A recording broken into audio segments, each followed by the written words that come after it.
A questão é o seguinte, teve gente falando assim que o Corinthians, que o Carlos Leite na matéria do GE apresentou contratos que dariam validade à cobrança na justiça. Pois bem, só para lembrar e até esclarecer, o Corinthians, o Carlos Leite fez uma matéria, já mostrei para você diversas vezes essa matéria do Carlos Leite cobrando 62,5 milhões. O Corinthians tinha uma dívida pelo menos conhecida de 217 milhões com empresários, 7 empresários seriam esses, né?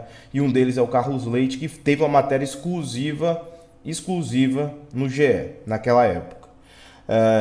E se pautava essa matéria principalmente numa confissão de dívida assinada pelo Duílio Monteiro Alves, não assinada pela Brax, e assinada pelo Carlos Leite, que dava ensejo a dívidas provenientes de intermediação, representação, assessoria e muitas outras coisas de direitos ali de outras pessoas. Fui questionado dentro do corte de ontem sobre contratos supostamente entregues ao GE, mostrados ao GE. Bom, a minha informação tá traduzida da decisão do Tribunal de Justiça, ok? E lá indica que o Carlos Leite não entregou nenhum documento a não ser a própria confissão de dívida. Relendo a matéria, não consta nenhum documento apresentado efetivamente a não ser a confissão de dívida, que descreve detalhadamente cada um dos débitos do Corinthians. Ali deveriam estar respaldados não só pela confissão de dívida do Duílio Monteiro Alves, como cada um dos contratos firmados, cada um das representações, cada documento desse deveria estar assinado para que desse o respaldo. A Justiça pede exatamente isso, que para respaldar não só uma execução ou a conversão dessa liquidez para um procedimento comum, a prova do débito. E é isso que eu falei sobre a decisão. O GE teve acesso, a Justiça não teve. E a Justiça está pedindo exatamente isso. E eu disse bem claramente, pode sumir, porque não sou eu que estou decidindo. Não sou eu que vou analisar os fatos. E outra coisa que eu falei ontem, ele precisará entregar os documentos, todos eles originais, assinados e com constatação daquele serviço prestado, seja ao Corinthians, seja ao presidente da época, etc. Então, eu quero esclarecer este ponto porque fui questionado e efetivamente seria importante dar esse esclarecimento, esse ponto a vocês, tendo em vista que eu trouxe um documento oficial do Tribunal de Justiça que fala exatamente da obrigação do Carlos Leite agora apresentar um documento, e aí sim, e ainda assim, quando ele apresentar, e ainda assim, eu bato nessa tecla, ainda que ele apresente parte de alguns desses documentos, ou a maioria deles, ou todos eles, alguns serão questionados, contestados. O Corinthians, só para ficar claro, o contrato das placas são os contratos, as placas inferiores, aqueles que ficam no campo, aquela que a câmera geralmente pega, né? Que é ali do lado do campo. As outras, as superiores, as que ficam ali mais acima, mais difícil de sair na TV, não foram negociadas pelo Corinthians. Por isso o Corinthians fez um contrato de 248 milhões em 5 anos. Dá 48 milhões por ano, que é o contrato da Brax, né? E o do Flamengo não, constava tudo. O próprio diretor de marketing do Corinthians falou que as superiores não foram negociadas nesse contrato da Brax e muito menos as placas, os placares, etc. Então existem ainda alguns desses espaços em negociação. O contrato das placas não teve o repasse do patrocínio para o Carlos Leite, porque não foi endossado pela Brax, né?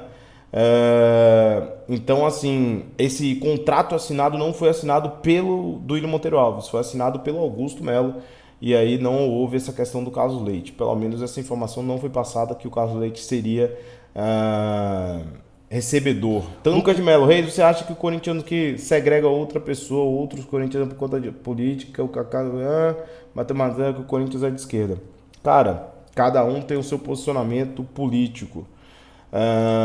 Respeito o Kaká, participou comigo da entrevista com Augusto Melo, é um corintiano fervoroso, mas eu discordo plenamente. Discordo, principalmente a união de questão de partido. Você quer um partido político do Corinthians? Faz partido, Corinthians brasileiro.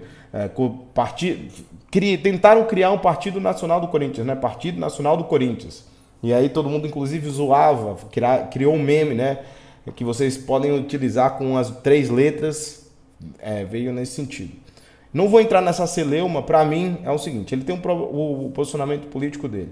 Mas eu, como torcedor do Corinthians, eu nunca li a história de todos os clubes para ser corintiano. Meu pai é corintiano, virou santista, meu avô era flamenguista, outros tios eram vascaínos. Aqui na Bahia, na verdade, lá em Ilhéus, era praticamente briga Vasco e Corinthians. Eu quando comecei a gostar de Corinthians, eu tinha o quê? 8 anos, talvez. E assistindo a TV, gostei da torcida, gostei do uniforme, sempre gostei do preto e branco. Roqueiro, né? Como sempre, gosta de preto e branco. Viu a torcida, me apaixonei e virei corintiano. Acho que nenhuma criança, quando se torna corintiano, tá lendo livro de história, buscando a história de como cada clube vai ler 20, 40 livros de cada história de cada clube para decidir pela história do clube quem é que ele vai torcer. Não acho que seja assim. O cara é apaixonado, o torcedor é apaixonado pelo seu clube. A paixão não tem a ver, pode até atrelar quando você fica mais adulto a história, por isso que eu sou corintiano. Não é isso que te levou a ser corintiano. Algumas famílias podem influenciar nesse sentido de forma política, talvez, mas a mim sempre pareceu, porque o país nunca foi tão politizado nessa década como está sendo, que as pessoas deixaram de se apaixonar pelo futebol e se apaixonaram pela política e querem usar o futebol pela política. O Corinthians teve várias vezes envolvimento do clube com a política, mas o seu torcedor é apaixonado pelo futebol, pelo jogador, pelo campeonato, pelo título. E isso não tem política que entra em campo. Se você pensar como política, o seu norte para ser torcedor e execrar o outro porque ele torce pelo outro, você está segregando o próprio clube que deveria ser democrático, né? O Corinthians não é democracia? Democracia, na minha concepção, indica que todos os pensamentos são concebidos dentro de um regime. Se você segrega esse tipo de pensamento, você não é democrático e, portanto, você não é corintiano. Em tese, você não rima com o principal preceito do atual Corinthians, que seria democracia, democrático, né? Mas, para mim, externando essa questão política, eu diria o seguinte: corintiano é de sangue, é de alma, é de paixão pelo futebol. Futebol masculino, feminino, futebol das categorias de base, do dente de leite. Na minha época tinha dente de leite. Isso é ser corintiano, ser apaixonado pelo clube. Ser apaixonado por política ou político, para mim, é um subterfúgio para você usar o clube. E eu não concordo. Para mim é futebol. Outra coisa, Lucas. Não mete o meu canal com negócio de partido político, seja de esquerda ou de direita. Aqui é time de futebol. Você quer discutir lado esquerdo, lado direito, lado centro? Vai discutir no Kaká. O Kaká com certeza vai te dar ouvidos, ou vai te banir, ou vai te... Eu não vou entrar nesse meandro, porque eu vou transformar no meu canal em partido. E eu exatamente sou o contrário a isso, tá? Pra mim, eu falo de futebol, de Corinthians. Quem gosta de falar de política, fala no lugar de política. Faz assim, ó, canal Corinthians Política. Aí discute lá, vão se debater, vão se degladiar, estão no espaço dele de fala. Esse negócio não existe, velho. Vai virar... Acho um pouco injusto sobre o Mano, ele não teve o Garro. O Garro é metade do time hoje. Meu amigo, eu já expliquei aqui, eu acho, não sei se não lembro de você estava aqui. O Ituano contratou 21 jogadores para a temporada. Entrosamento zero. Jogou com o Corinthians e perdeu o Corinthians 1-0 para o Ituano. O Ituano estava disputando a 14ª colocação, estava disputando o rebaixamento para a Série C do ano passado. contratou 21 atletas novos em 26 possíveis. O Mano Menezes manteve boa parte do elenco do ano passado, inclusive manteve boa parte deles nos primeiros jogos. Lembre-se, 8 deles eram do ano passado. Ah, mas a qualidade deles é questionável. O do Ituano é muito mais. Venhamos e convenhamos. São 21 novos jogadores para entrar e jogar com isso. O Mano Menezes não deu padrão tático ao Corinthians. Você não sabia o que o Corinthians fazia com bola ou sem bola, certo? O São Bernardo contratou 14 dos 27. 14 dos 27 para o Campeonato Paulista. O São Bernardo, toda vez que ia para o ataque, com um jogador a menos, quase faz gol. Fez um gol e poderia ter feito mais. E o Corinthians com 11 durante quase 90 minutos, porque a expulsão foi aos 13, simplesmente não conseguia fazer nada. A responsabilidade é do Mano. O Garro não são 11 jogadores. É um jogador. Ah, é criativo? É criativo. Mas o Wesley, por exemplo, não estava no time titular. Estava no time titular? Não. Quem estava era o Romero do lado esquerdo. Tá? Ele utilizava o Matheus Araújo como ponta pelo lado direito. Que não era ponta, era a construção do Juliano pelo lado direito. Você lembra? Pois é, ele era o titular do Corinthians. Então, várias coisas que o Mano Menezes fez, não só não dando padrão, não dando resultado, também impulsionaram exatamente as críticas que estamos trazendo ao Mano Menezes. O Mano Menezes não deu a liga no Internacional que chegou. O cara conseguiu perder 5 jogos consecutivos no Internacional. Conseguiu perder 4 jogos no estadual. Porque ele perde 5 no Brasileiro. No estadual, perder para time de Série B, Série C, o Novo Horizontino, nem sei qual é a série do Novo Horizontino, e perdeu para o São Paulo dentro de casa. Não dá.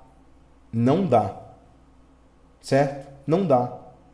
Porque se você tirar a responsabilidade do Mano Menezes em criar um padrão para um plantel de um time de Série A, para uns caras de plantel de Série B, C, contratados em cima da hora, e vou destacar o seguinte, tá? Só para terminar. O Guarani, estreante no primeiro jogo, contratou dois jogadores, o Camacho e o Léo Santos. Lembra o Léo Santos? Que a gente venceu o Guarani 1-0, lembra?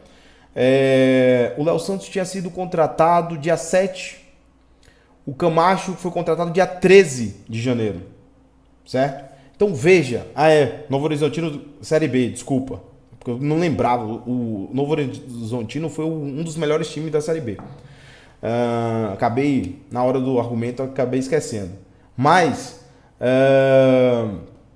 a questão era: o time do Guarani, quando jogou com o Corinthians na Neoquímica Arena, foi montado às pressas também. E os dois que foram contratados no dia 7 e no dia 13, como eu estou falando aqui para você, dia 7 chega o Léo Santos e dia 13 chega o Camacho, que são nosso refúgio. É o refúgio do refúgio do refúgio. Chegam e são titulares na Neoquímica Arena e bota para dentro da gente no segundo tempo. Pressiona o Corinthians dentro da Neoquímica Arena. Nós ganhamos pro Guarani por 1-0, gol do Romero, jogando mal demais no segundo tempo. E ainda perdemos pro Novo Horizontino. Perdemos para times de B, C e o São Paulo, que olha bem. Se você for assistir o jogo do São Paulo, o São Paulo não jogou tudo isso, mas o Corinthians não jogou nada. Sabe quem mudou o jogo do Corinthians? Os meninos, que ele não queria colocar. Que ele não puxou da base, porque a obrigação tá com problema de jogador? Chama o menino da base e coloca. O Wesley devia ser o titular, não foi. Colocaram no final do jogo, quase que a gente vence. Colocou Arthur Souza, a despeito. Os meninos aí, não vão resolver nada. O Arthur Souza fez o gol do Corinthians. E se não fosse aquele juiz que queria acabar o jogo em 4 minutos, o Corinthians poderia ter empatado aquela partida com os meninos que ele relegou, que ele ia relegar. Porque o Corinthians tem potencial de ter times com mescla dos jogadores que possuía com os jogadores da base. O time da base lá tá jogando o campeonato da Copinha. Não podemos tirar os jogadores da Copinha, porque é mais importante a Copinha do que efetivamente o Campeonato Paulista. Tá aí. Mano Menezes optou por descer o Maná, optou por descer o Choca. O Corinthians poderia ter trazido outros jogadores de destaque, como fez nos outros tempos. A obrigação é o principal chegar a, no mínimo, as semifinais do Campeonato Paulista. O Mano relegou a nossa base, deixou no banco e quando precisou, tentou atravessar na frente. Sim, o Mano Menezes é o maior culpado. Eu tô falando da diretoria passada, mas o Mano Menezes, como treinador, é o maior culpado pela eliminação do Corinthians.